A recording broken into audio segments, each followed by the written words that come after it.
Welcome to Sipping Reality with Jill and Megan. It is sunny out. Yeah, it's warm today too. It is. There's some clouds, but sun shining through the clouds. It feels nice to be in a dress.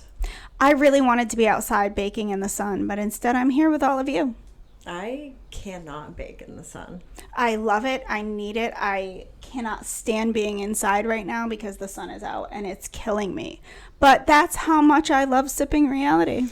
I tried to sit outside to record, but it was baking me. We did. I want to go put a bikini on and lay out and bake in it.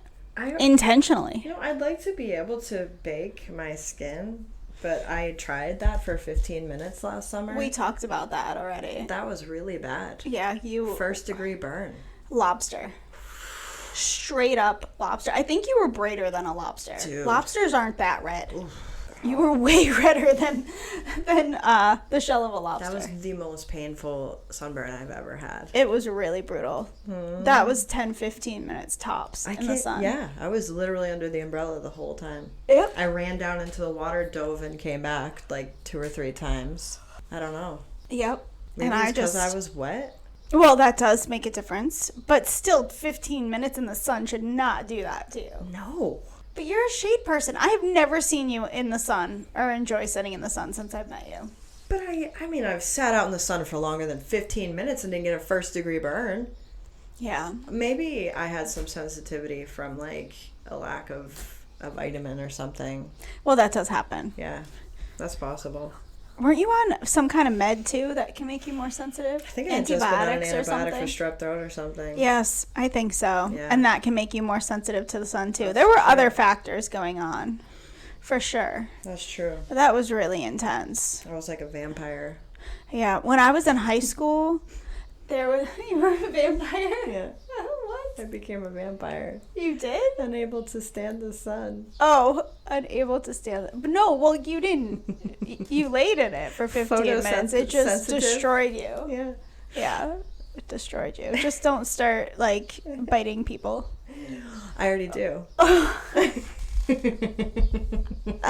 Well, that's another topic for another day. We'll move on. Yeah. Biting? Anyone want to talk about biting?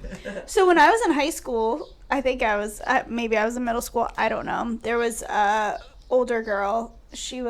I knew who she was because she was the sister of someone that was on my soccer team. And their family, they were redheads, very fair, freckly skin, very much like Megan. And they went on some amazing vacation somewhere. I have no idea. I wasn't really close with them. I just played soccer with one of the daughters. They were a big family, 5 kids. Oh yeah, we have 5 kids too. We do. We are a big family. Yeah. For today's standards anyways. And this poor girl came back from this vacation and the bubbles on her chest, they were like green and like, oh my gosh, I have never forgotten what this girl's chest looked like from these burns from the sun that she had. Gosh. Huge, bigger than a quarter, like way bigger, like $50 size was one of them. Oh my gosh. On her chest. That is disgusting. It was kind of gross, but it was. I can't imagine how painful. That must have been at least a second degree burn. Been for that girl. Oh. Well, yeah, bubbling is second degree. Yeah. Third degree is when it actually burns the skin off. So maybe I had a second degree. No, maybe I. Bubbling is when it bubbles. So I got a burn on my finger when I was actually after soccer. Everything's related to soccer. We had a soccer party at George's Pizza Restaurant in Unionville, Connecticut. George's Pizza, huh? George's Pizza. I went to school with George. Papa George. George was Papa George. We had Papa George's Pizza the other day. Yes, we did. Yeah. But that was in East Hampton. Yeah. But yes, I went to school with George, and his dad owned George's Pizza, and that's where we always got pizza from. And our soccer team went there for pizza and a piece of cheese. a girl reached over and grabbed a piece of pizza right over my hand, and the cheese came off and fell on my finger, and it was like straight out of the oven pizza. And I got a 2nd-degree burn, and it was a bubble. So I've always known that the bubble is 2nd degree because I learned it all about it. Maybe that mine whole was story. more than 2nd degree because this stripped my skin right off in one area. No, but I think you had like poisoning from the sun, like sun poisoning. I lost skin in a whole patch on my back. Yeah, but it's because the skin peeled off. Like 3rd degree is when it's like bloody. I've had bubbles on a sunburn and then that layer of skin comes off. It wasn't like that. It was like a whole layer of skin gone. Yeah, I know, but I don't think that's 3rd degree. 3rd degree burns is when it's literally It like... goes through a bunch of layers, I think, actually. How many gone. layers do we have? 7? I don't know. I don't know. Are we going to talk about layers of skin? We I'm not. could. It's going to make me sound unintelligent because I don't know enough We are about not the unintelligent. We are epidermis. uninformed. The epidermis? I don't know. I remember... Yeah, look, we don't sound very smart right now. We are uninformed. We are not unintelligent. We can't be smart about everything. Wow, she's totally turning my language around onto me. Yes, I am. From our Canada trip. Yes. When she tried to say that we were dumb Americans. We were dumb Americans. We are not dumb Americans. No, we're we are ignorant Canadians. Yeah, yeah. Oh. We're okay. not dumb Americans. Ignorant Canadians. I like that. Yes. That trip really changed me. Just getting in the car and driving there really changed me. Can you talk about that a little bit? Because you had just mentioned that this morning, and I wanted... We didn't have the time, but I wanted you to... Expand on that? Yes, expand on that shift that happened in you from that trip. I think just getting in the car and having the freedom to just go without anybody telling me what to do, telling me that I couldn't do it, having the resources to do it. It shifted my mindset in a way where I saw how much I wanted more in my life, that how much more freedom I wanted to be able to have to just, if I have a need or a want, I can just do it. And I don't have to think about it. I don't have to worry about it. And I want to attract more of that into my life. Ever since that trip, I experienced this almost this like level, this new level of expectation. Freedom. Yeah. Of like, ownership of your own life. Yeah, really. Yeah. Right. Well, this wonderful feeling that I want to continue having. Well, share about your history, how you went from your dad's to your husband's, and you have had a relationship since you were 14. You've really... Well, yeah. That leads to how powerful this experience is for you, I think. Yeah, for I you think to so share too. That. And this lends into, and I was going to do a writing on it when I went snowboarding by myself, and I've talked about it already on the podcast. But so I mean, I've been in a relationship since I was 14 years old, and hadn't been single since after my divorce, leaving my husband 2 years ago. I never dated. I didn't have my 20s where I went to college and was single and got my own place and had a roommate. No, you had your first child at 21. Yeah. I was 20 when I got pregnant. You went from your dad's home to your husband. I stayed at my husband's family's, his parents' house, apartment. And then when I got pregnant, we moved back to my parents' house in their basement and lived there until we had our second child. And then I got us a house. I worked really hard. I got a job at the post office. I worked on my credit for a good year. Got us a house and got us out of my parents' house. But yeah, I never had my own car. At one point, I remember just giving my car away that had no engine problems, catalytic converter, nothing. And we just gave it away. I had no car payments on it. It made no sense that I gave that car away just because my parents gave us their van and bought a new one. And so I never had my own car. I was carted around to my job. My ex would wait in the parking lot sometimes for hours until I got out of work. So I never even had the freedom of just getting out of work and driving home alone, or stopping and grabbing a drink if you want one without having to ask. Yeah, or know what I spent my money on. Yep. Before it was, I asked my parents for money to get something, and then it was your husband. My husband, and then I asked, if I spend anything, he sees it in the account. There's nothing that gets by him. And well, he also points everything out. So there's nothing wrong. Spend $5 at the gas station today. There's nothing wrong with having a healthy marriage where you share an account, but this is with an abusive stalking man who would make comments about every single thing that Megan did. So I just want to put that in there because it was very controlling behavior, which, you know, you can be in a healthy relationship and share an account and your partner see everything you spend money on, but you still have the freedom to do as you want. They're not going to say anything to you. Yes. They're not going to make it a point to tell you they noticed you spent money. No, they want you to have comforts. They want you to do things that are joyful to you because it's a healthy relationship. There's something about your autonomy being stripped from you when your partner has to let you know every time they notice that you spend money. But you also grew up in a home like that, where your dad is like that. I went to Megan's house the other day. Her dad is in his 90s. He's elderly. He came out 3 times in the 15 minutes we were outside in the backyard and asked her how she's doing and what she's doing. Yep. 3 times in less than 15 minutes. As a grown woman adult with 5 children. And when I stay at his house on the weekends, he'd have to come in the bedroom if I locked the door because I didn't want him to keep coming in. I'd hear him tell my brother that I locked the door, and he was clearly irritated. And it's not because he's elderly and lonely. I mean, I'm thinking of all the things that people might be thinking. No. He did this to her mom for her entire life. She had no privacy.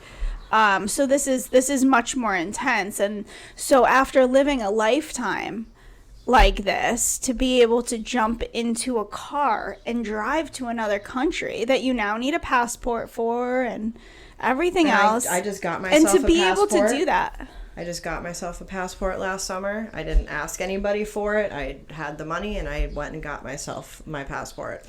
And you used it, gosh darn it. I freaking used it. And that felt so good, too. Like, having made the decision to get that passport on my own and just do that and then jump in the car and use it and go across the border. And, yeah, it really shifted my mindset as to how much more freedom I want to have and attract into my life.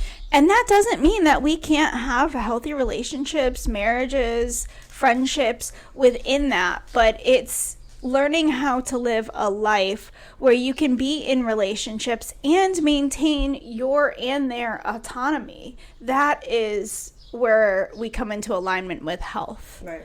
A relationship where maybe sometimes you want to go, maybe a relationship with a man that you have in the future, where you guys can do those things together. Or if you just say, hey, I want a girls' weekend this weekend. Or go alone. We go to Canada for a weekend. I want a girls' weekend. I want to go alone. I don't need my man to look at me and question, why do you want to go alone? How come you don't want me to go? Who are you going to go with? If you're going to go, you're not just going to go by yourself. I don't believe you. Like, no, thank you. Like, I don't ever want to be with a man who is insecure or jealous ever again in my entire life. I'd rather be single and alone than ever deal with that again. Yes. The constriction of someone who has no ability to allow someone more than arm's length away from them is like horrifying. Yeah. And my story's a little bit different because I was alone through my 20s. I lived in Boston by myself on my own. I lived a good life.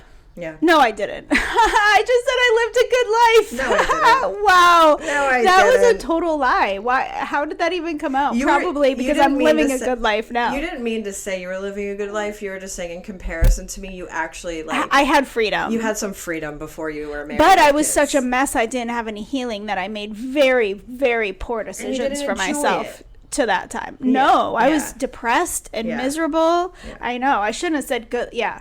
That's what you meant, though. I know, but it just came out like, I was living the good life. Like, no.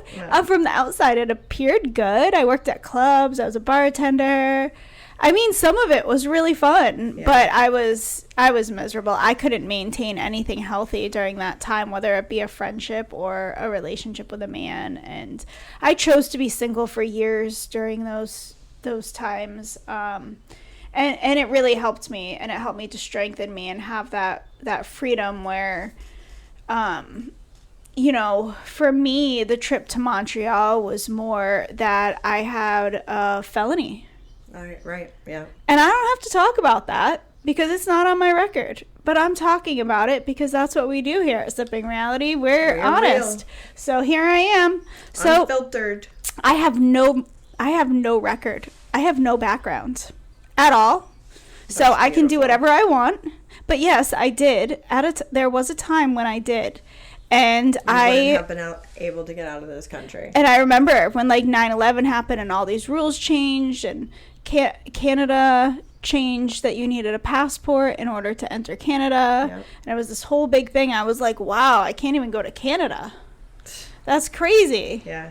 And so for me, it was that I am not restricted by my past and by my poor decisions of my past when I was out there on my own. Right.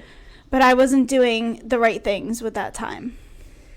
I think it also made me think about traveling abroad, too. The ability to... She went to France. She did travel abroad. I said that the entire time we were there. We're in France right now. And I said, do you realize that everybody in this room is speaking French? We already told them that. I know. All about that. So I'll say it again because I obviously repeated it 1,000 times while we were there. She didn't stop repeating it. It was hilarious. France. I went to France. I drove to France from the United States. The funniest thing, which we already told them too, is when I actually was dead serious saying we went to France because I messed up because you had said it so much. You're like, yeah, this app changed my location to France and they all think I'm here now. Yeah. That's why I'm getting all these new... I'm like, you're in France. Because I was on dating sites and I was getting all these matches. Like, yeah, I'm in France.